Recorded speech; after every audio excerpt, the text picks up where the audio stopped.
Good morning दोस्तों, like study digital platform पे आप सभी दोस्तों का स्वागत है। दोस्तों हम राजस्थान का इतिहास के बारे में चर्चा कर रहे थे। राजस्थान के इतिहास को हम पढ़ रहे थे, तो आज पढ़ने वाले हैं इस क्लास में। आज से जो बूंदी का जो हाड़ा राजवंश है उसके बारे में हम चर्चा करने वाले हैं। दोस्तों अगर आप हमारे चैनल पर नए हैं तो प्लीज सब्सक्राइब कीजिएगा और बेल आइकन घंटी को प्रेस कीजिएगा, जिससे हमारे जितने भी वीडियो के नोटिफिकेशन आप तक आसानी से पहुंच जाएंगे। दोस्तों आपके पास जितने भी स्टडी से रिलेटेड जितने भी ग्रुप हैं उनमें शेयर कर दीजिएगा और ज्यादा से ज्यादा लोगों को इनवाइट कर कीजिएगा शेयर करके, जिससे ये जो क्लास है इस क्लास को ज्यादा से ज्यादा लोगों तक पहुंचाने का जो आपका साथ होना जरूरी है। दोस्तों स्टार्ट करते हैं बिना टाइम वेस्ट करे। हम आज पढ़ने वाले हैं जो बूंदी का जो हाड़ा राजवंश है उसके बारे में चर्चा करेंगे। तो देखिएगा, बूंदी का हाड़ा राजवंश है।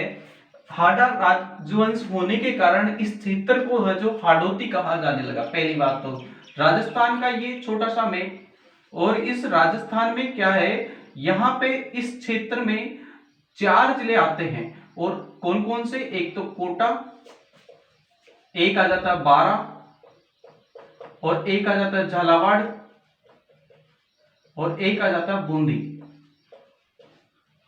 ये 4 जो जिले हैं राजस्थान के, ये चारों जिले हाड़ौती क्षेत्र के अंतर्गत आते हैं। तो इस क्षेत्र में जितने भी राजवंश, जितने भी राजा हुए, जो अलग अलग जो शासक हुए, उनके बारे में हम चर्चा करने वाले हैं।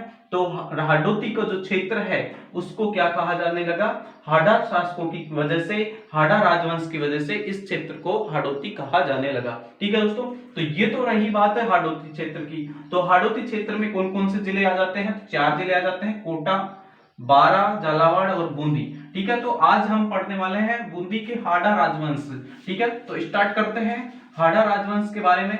सबसे पहला जो शासक आ जाता है हाड़ा राजवंश का, बूंदी का जो शासक आता है उसका नाम आ जाता है देवा सिंह हाड़ा।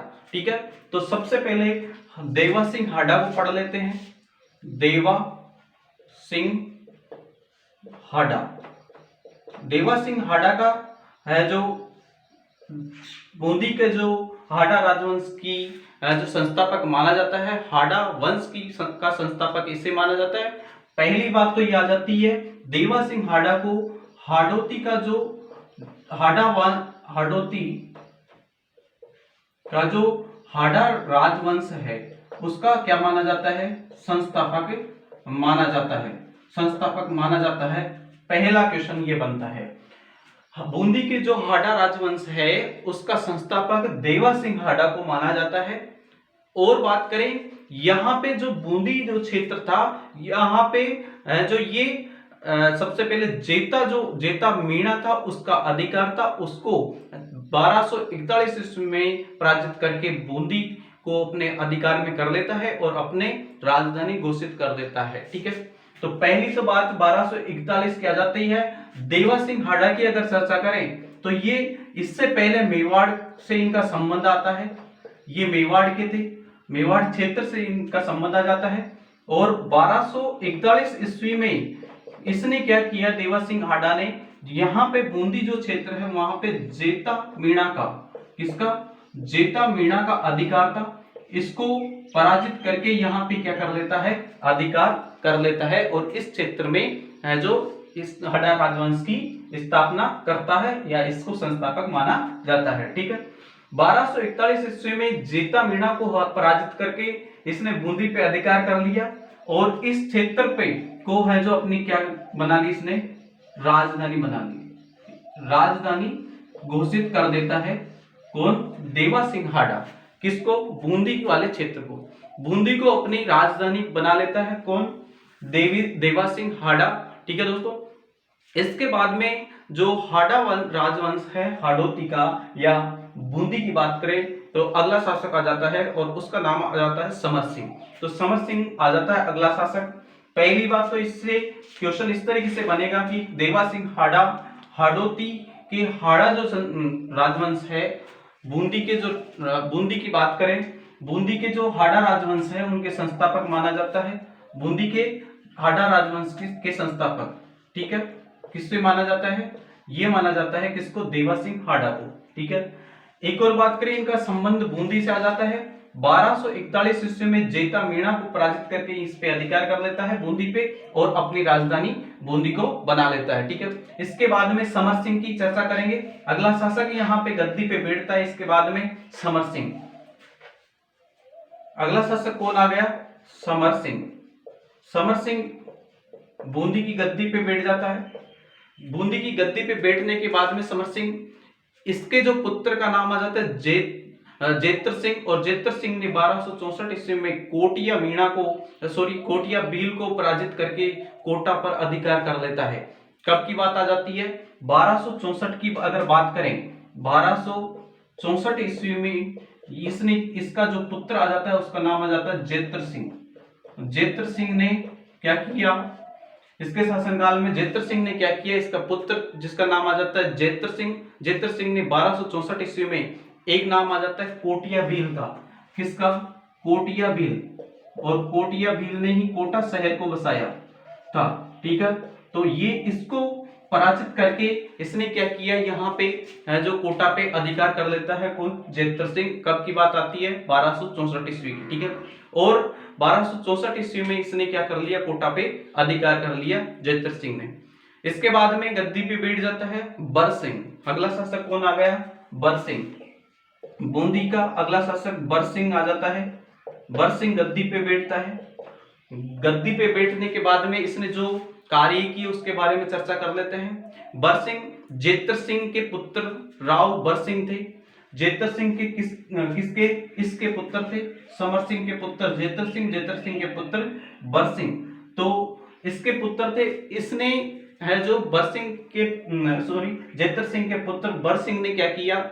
इसने 1354 ईस्वी में बूंदी पे में तारागढ़ दुर्ग का निर्माण करवाया। कब करवाया? 1354 ईस्वी की बात करें, 1354 ईस्वी में इसने क्या किया है? जो बरसिंह का पुत्र, और बरसिंह का पुत्र का नाम आ जाता है ये जेतर सिंह का पुत्र बरसिंह ने जो 1354 ईस्वी में इसने क्या किया? इसने 1354 ईस्वी में बूंदी में स्थित तारागढ़ दुर्ग का निर्माण करवाया। किसका? तारागढ़ दुर्ग का क्या करवाया? इसने निर्माण करवाया। एक तारागढ़ दुर्ग कहाँ पे है? अजमेर में है, गढ़बिटली पहाड़ी पे स्थित है। एक तारागढ़ का दुर्ग कहाँ पे है? बूंदी में स्थित है। तो ये दोनों चीजें आपको ध्यान रखनी है। बूंदी के जो तारागढ़ का निर्माण करवाया किसने? बरसिंह ने। कब करवाया? 1354 ईस्वी में इसने जो निर्माण करवाया। इसके बाद में गद्दी पे बैठता है हम्मीर। हम्मीर के बारे में हम चर्चा करते हैं। कौन आ गया गद्दी पे? हम्मीर। हम्मीर देव अलग था, ये हम्मीर अलग है।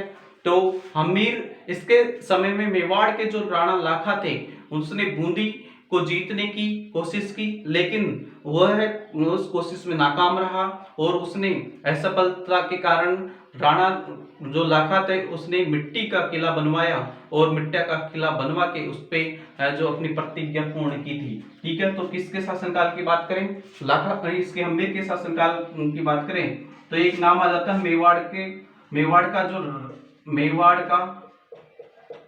का एक शासक था, उसका नाम आ जाता है राणा लाखा। राणा लाखा ने क्या किया? इसने प्रतिज्ञा ली थी कि तारागढ़ जो दुर्ग है उस पे मैं विजय प्राप्त करूं आक्रमण करके, पर है जो प्रतिज्ञा में वो इस तारागढ़ को जीत नहीं पाता है। इसने क्या किया? एक मिट्टी का किला बनवाया तारागढ़ के जैसा, और मिट्टी का किले का निर्माण करवा के उस पे है जो विजय प्राप्ति करके विजय प्राप्त करके जो अपनी प्रतिज्ञा पूरी करता है। कौन? ये राणा लाखा जो मेवाड़ क्षेत्र का शासक था। ठीक है, इसके बाद में बात करें तो राव जो बेरी साल है वो आ जाता है। इससे पहले देखिएगा देवा सिंह हाडा गद्दी पे बैठता है। सबसे पहला शासक बूंदी का आ जाता है देवा सिंह हाडा, जिसने बूंदी के जो हाडा राजवंश है उनका संस्थापक माना जाता है। देवा सिंह हाडा का संबंध मेवाड़ से था। ठीक है, एक और बात करें, अगला शासक आ जाता है समर सिंह। समर सिंह 1264 ईस्वी में जेतर सिंह, इसके शासनकाल में जेतर सिंह का आ जाता है, और जेतर सिंह ने कोटिया भील को पराजित करके 1264 ईस्वी में कोटा पे अधिकार कर लेता है जेतर सिंह। इसके बाद में समर सिंह के बाद में बरसिंह आता है। बरसिंह जेतर सिंह का पुत्र था। इसने 1354 ईस्वी में तारागढ़ दुर्ग का निर्माण करवाया बूंदी में। और अगला शासक आ जाता है इसके बाद में बरसिंह के बाद में हम्मीर आ जाता है। हम्मीर के शासनकाल की बात करें तो मेवाड़ का जो राणा लाखा था उसने प्रतिज्ञा ली थी कि तारागढ़ दुर्ग जो बूंदी का था उस पर विजय प्राप्त करूं, पर उसमें नाकाम रहता है और उसने एक मिट्टी का किला बनवाया और उस पे विजय प्राप्त करके अपनी प्रतिज्ञा को पूर्ण किया। ठीक है, अगला शासक पे चलते हैं। बूंदी के जो हाडा राजवंश है उनका अगला शासक कौन आ जाता है उसके चर्चा कर लेते हैं। ठीक है दोस्तों, तो अगर आपको ये वीडियो पसंद आ रहा है तो ज्यादा से ज्यादा शेयर कीजिएगा और लाइक कीजिएगा। अगला शासक आ जाता है राव बेरीसाल। बेरीसाल के बारे में हम पढ़ते हैं। अगला शासक कौन आ गया? राव बेरीसाल। राव बेरीसाल शासक आ जाता है। हम चर्चा कर रहे हैं बेरीसाल की। अगला शासक आ जाता है बूंदी के हाडा राजवंश का बेरीसाल। राव बेरीसाल के शासनकाल में क्या होता है उसके बारे में हम चर्चा कर लेते हैं। इसके शासनकाल की बात करें तो मालवा के जो सुल्तान महमूद खिलजी थे, उस महमूद खिलजी प्रथम की बात यहाँ कर रहे हैं। उसने 1458 ईस्वी में क्या किया? बूंदी पे आक्रमण किया। और आक्रमण करने के बाद में इस समय जो आक्रमण किया जाता है किसके द्वारा? महमूद खिलजी प्रथम के द्वारा। और कब किया जाता है? 1458 ईस्वी को किया जाता है। और इस युद्ध में, इस आक्रमण में ये मारा जाता है। ठीक है, 1458 ईस्वी में कब किया जाता है? 1458 ईस्वी में महमूद खिलजी फर्स्ट, महमूद खिलजी। और महमूद खिलजी कौन सा? फर्स्ट। किसने आक्रमण किया? बूंदी पे। आक्रमण करने के बाद में इस युद्ध में बेरीसाल मारा जाता है 1458 ईस्वी में। ठीक है, इसके बाद में चर्चा करें अगला शासक राव सुरजन आ जाता है। सुरजन हाडा। ठीक है, राव सुरजन या सुरजन हाडा। सुरजन हाडा है जो गद्दी पे बैठता है, बूंदी की गद्दी पे। हाडा राजवंश का अगला शासक आ जाता है। इसके शासनकाल की बात करें तो 1554 से 1585 ईस्वी तक इनका शासनकाल हुआ था। 1554 से और 1585 ईस्वी तक इनका शासनकाल हुआ था। ठीक है, तो ये शासनकाल के बारे में आपको ध्यान रखना। राव सुरजन सिंह की हम चर्चा कर रहे हैं। बूंदी का अगला शासक आ जाता है। इसने जो इसके शासनकाल की बात करें तो अकबर ने इसे राव राजा की उपाधि दी। पहली बात तो क्या आती है? अकबर ने किसकी उपाधि दी? अकबर ने राव राजा की उपाधि दी। किसको? सुरजन को। राव सुरजन को है जो अकबर ने राव राजा की उपाधि दी। किसके द्वारा दी? अकबर के द्वारा दी जाती है। ठीक है, और इसे 5000 मनसबदारी प्रदान की जाती है अकबर के द्वारा। और क्या किया जाता है? 5000 जो मनसबदारी प्रदान की जाती है। ठीक है, मनसबदारी प्रदान की जाती है किसके द्वारा? अकबर के द्वारा। ठीक है, एक और बात करें, सुरजन हाडा ने द्वारिकापुरी में रणछोड़ जी के मंदिर का निर्माण करवाया। द्वारिकापुरी में इसने क्या किया? द्वारिकापुरी में इसने क्या करवाया? रणछोड़ जी के मंदिर का निर्माण करवाया। किसके द्वारा? राव सुरजन के द्वारा। द्वारकापुरी जो स्थित है वहां पे है जो रणछोड़ जी के मंदिर का निर्माण करवाता है। राव सुरजन की बात करें, सुरजन हाडा की बात करें तो सुरजन हाडा ने के दरबारी कवि का नाम आ जाता है चंद्रशेखर। और चंद्रशेखर ने सुरजन चरित्र और हम्मीर हट नामक 2 ग्रंथों की रचना की थी। इसी के शासनकाल की बात करें तो इसमें एक साथ इसके दरबारी कवि का नाम आ जाता है, उसका नाम आ जाता है चंद्रशेखर। और चंद्रशेखर ने क्या किया? क्या नाम आ जाता है? चंद्रशेखर ने 2 ग्रंथों की रचना करी। एक तो आ जाता है इसके हम्मीर हट और एक सुरजन चरित्र। इसने सुरजन चरित्र और हम्मीर हट नामक 2 ग्रंथों की रचना की थी चंद्रशेखर। ठीक है, ये किसके दरबारी कवि थे? तो ये सुरजन हाडा के दरबारी कवि थे। सुरजन चरित्र और हम्मीर हट ग्रंथों की रचना करी चंद्रशेखर ने। इसके बाद में राव रतन है जो यहाँ पे गद्दी पे बैठता है, राव रतन के बारे में हम चर्चा करेंगे। शासन को किसके बारे में बात की, राव बेरीसाल के बारे में हमने बात की। 1458 ईस्वी में महमूद खिलजी फर्स्ट के द्वारा यहाँ पे बूंदी पे आक्रमण किया जाता है, जिसमें ये मारा जाता है। और इसके बाद में गद्दी पे बैठता है राव सुरजन, जिसका शासनकाल आ जाता है 1554 से 1585 ईस्वी तक इनका शासनकाल हुआ था। और इसके समय में अकबर ने इसे राव राजा की उपाधि प्रदान की और 5000 मनसबदारी प्रदान की थी अकबर के द्वारा। ठीक है, इसने सुरजन हाडा ने द्वारिकापुरी में रणछोड़ जी के मंदिर का निर्माण करवाया। और इसके शासनकाल की बात करें तो इसके सुरजन हाडा के दरबारी कवि का नाम आ जाता है चंद्रशेखर। चंद्रशेखर ने सुरजन चरित्र और हमीर हट नामक ग्रंथों की रचना की थी। इसके बाद में राव रतन को पढ़ेंगे।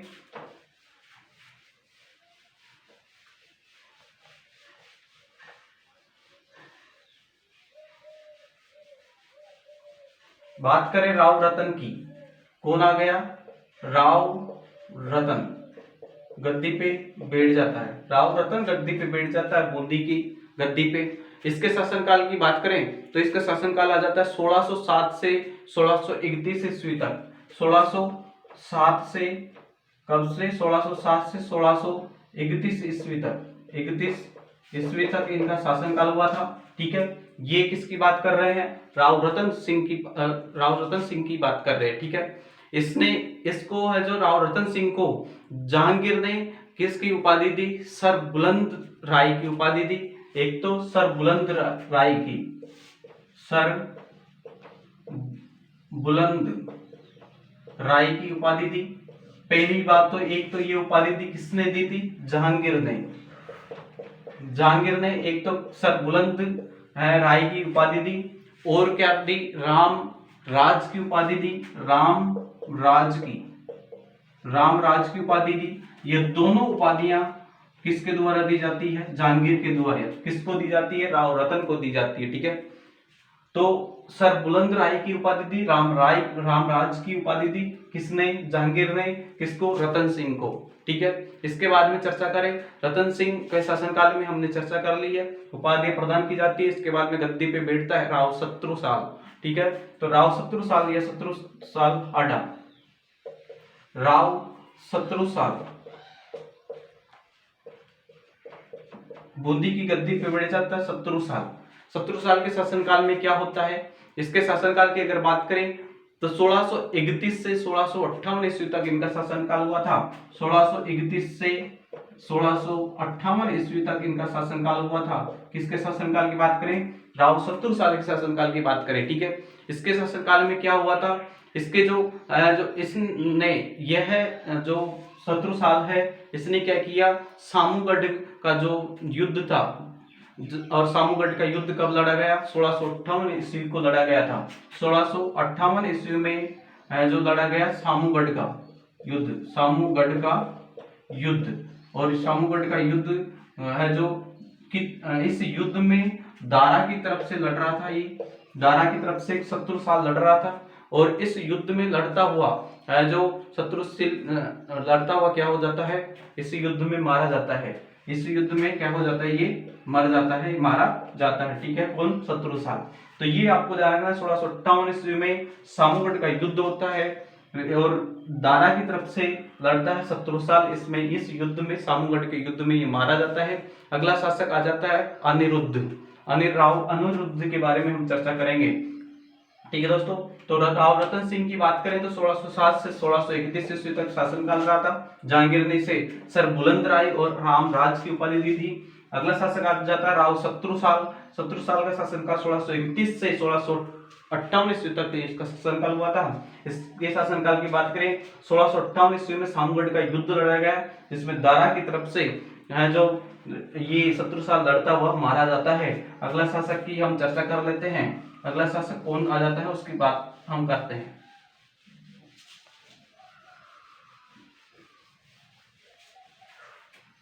अगला जो शासक आ जाता है उसका नाम आ जाता है राव अनिरुद्ध। क्या नाम आ जाता है, राव अनिरुद्ध।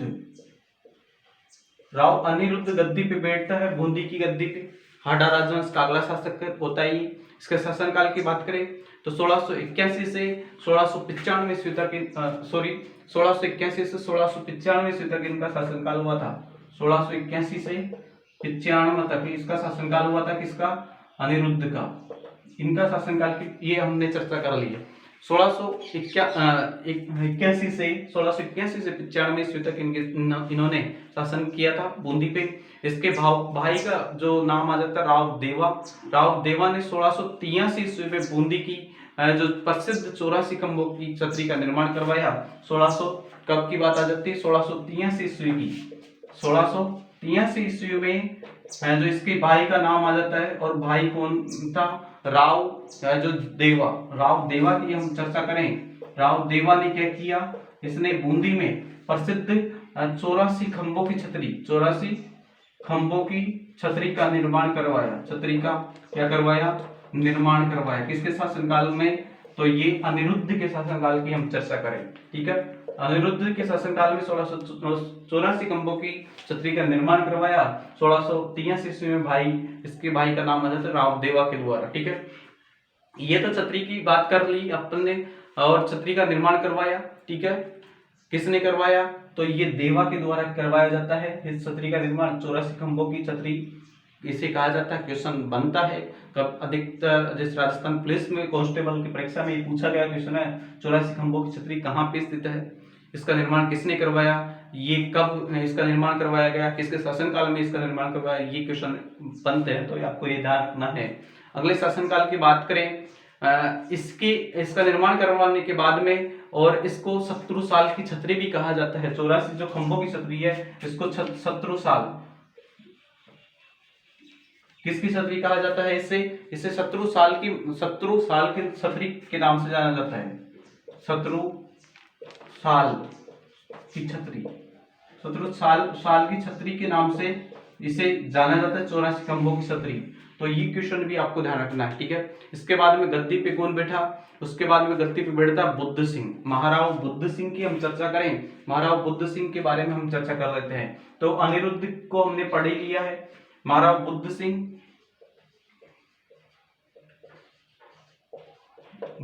गद्दी पे बैठता है, बूंदी की गद्दी पे। बुद्ध सिंह गद्दी पे बैठता है। बुद्ध सिंह के शासनकाल की अगर बात करें तो 1695 से 1730 ईस्वी तक गद्दी पे बैठा था। 95 से 1730 तक ये गद्दी पे बैठते हैं। इनका शासनकाल हुआ था बुद्ध सिंह का। ठीक है, इसके शासनकाल की बात करें तो बहादुर शाह फर्स्ट ने इसे महाराव राणा की उपाधि दी। किसने महाराव राणा की उपाधि दी? किसको? बुद्ध सिंह को